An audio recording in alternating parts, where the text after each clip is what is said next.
આ વખતે અલનીનોમાં ઘાતક દાનવ પેસિફિક મહાસાગરમાં સર્વર થવાની શક્યતા રહે છે અને તેની અસર વિશ્વ ઉપર પણ પડવાની શક્યતા રહે છે. જેમ કે દક્ષિણ અમેરિકામાં ભારે પૂર, તો દક્ષિણ ગુજરાતના કેટલાક ભાગમાં ઓછો વરસાદ રહેવાની શક્યતા રહે.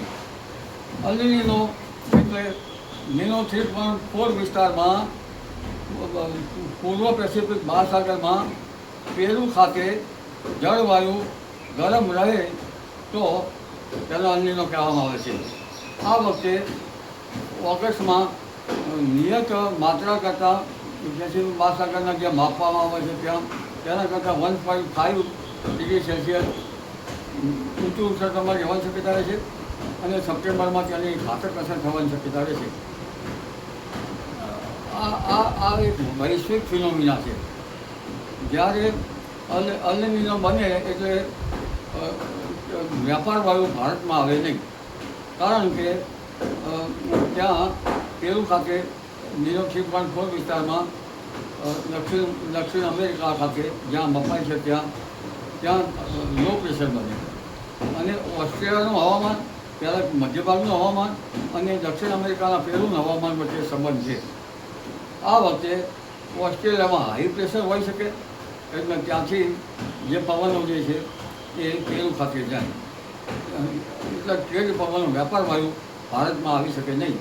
જેના કારણે ભારતમાં ચોમાસા ઉપર ક્યારેક ઓછો વરસાદ તો ક્યારેક ખતરો પણ રહી શકે, ક્યારેક અંધારો ભારે વરસાદ પણ થવાની શક્યતા રહે. હવે લા નીનો એટલે પેરુ ખાતે નીનો 3.4 વિસ્તારમાં જળવાયુ ઠંડુ હોય તો લા નીનો કહેવામાં આવે. જેના અને એ વખતે ઓસ્ટ્રેલિયામાં લો પ્રેશર હોય, ઉત્તર ઓસ્ટ્રેલિયામાં, એટલે પેરુ ખાતેથી ઉત્તર ઓસ્ટ્રેલિયામાં પવનનો ગતિ કરે અને ઓસ્ટ્રેલિયાથી માડાગાસ્કર ટાપુમાં થઈને કેટલાક ભારત તરફ આવે અને ત્યાં માડાગાસ્કર ટાપુમાં થઈને વળાંક લઈને ભારત ઉપર ચોમાસું આવતું હોય છે. ભારતનું ચોમાસું પૂર્વ આફ્રિકાથી દક્ષિણ ચીન સુધીના ભાગોમાં સુધી પ્રભાવિત કરતું હોય છે. એટલે આ વ્યાપાર વાયુ લા નીનોમાં આવે, જેના કારણે ભારતનું ચોમાસું તેજ પવનના કારણે સારું રહેવાની શક્યતા રહે. પણ આ વખતે અલનીનો સ્ટ્રોંગ છે. અલનીનો તેનાથી પેરુ ખાતે ઉલટી સ્થિતિ બને તેને અલનીનો કહેવામાં આવે અને ખતરનાક અલનીનોની ઘાતક અસર સપ્ટેમ્બરમાં જોવા મળશે. સામાન્ય રીતે સામાન્ય અલનીનો થયા હોય ત્યારે 86%, 88% જેવું ચોમાસું આવ્યું હોય છે અને 1972માં તો સ્ટ્રોંગ અલનીનો કારણે દુષ્કાળ જેવી સ્થિતિ સર્જાઈ હતી. આ વખતે મજબૂત અલનીનો બની રહ્યો છે. આમ છતાં લગભગ જુલાઈમાં એક એટમોસ્ફિયરિક વેવ જેવો ભારત તરફ આવશે અને તે પૂર્વે હિન્દ મહાસાગરનું હવામાન સાનુકૂળ થશે અને હમણાં 21-22 જૂને જેવો આફ્રિકા તરફ આવવાની શક્યતા છે. જોકે એ રિવર્સ થઈને પાછું પેસિફિક મહાસાગર મૂકે છે, ત્યારે કંઈક અંશે ચોમાસા ઉપર તેની અસરો સારી થઈ શકે. એટલે આ વખતે ચોમાસું હાલતપૂર્વક સ્થિતિમાં રહેશે.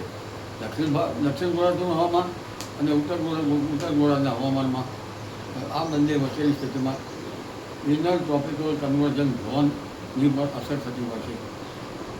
એટલે આ અલનીનોની અસર આ વખતે સપ્ટેમ્બરમાં ઘાતક અનુભવાશે. આમ છતાં ઓક્ટોબર સુધી વરસાદ તો થતો જ રહેશે અને ભારતના ચોમાસા ઉપર ક્યારેક અચાનક ભારે વરસાદ તો ક્યારેક અણધાર્યો ચોમાસામાં બ્રેક પણ આવી શકતો હોય છે. જ્યારે ચોમાસામાં બ્રેક આવે ત્યારે ખેડૂત ભાઈને પિયત વ્યવસ્થાપન કરવું સારું રહે. એટલે આ વખતે અલનીનોની ઘાતક અવસ્થા હોવા છતાં જૂનમાંથી શરૂઆતમાં તો ગુજરાતમાં છૂટોછવાયો વરસાદ થવાની શક્યતા રહેશે. તેવી જૂન પછી આગળના ક્ષેત્રમાં કેટલાક ભાગમાં સારો વરસાદ થવાની શક્યતા રહેશે અને આ માસની આખરથી જુલાઈની શરૂઆતમાં લગભગ ઉત્તર ગુજરાતના ભાગો, મધ્ય ગુજરાતના ભાગો, દક્ષિણ ગુજરાતના ભાગો, સૌરાષ્ટ્રના કેટલાક ભાગમાં વાવણી લાયક વરસાદ થવાના સંકેતો છે.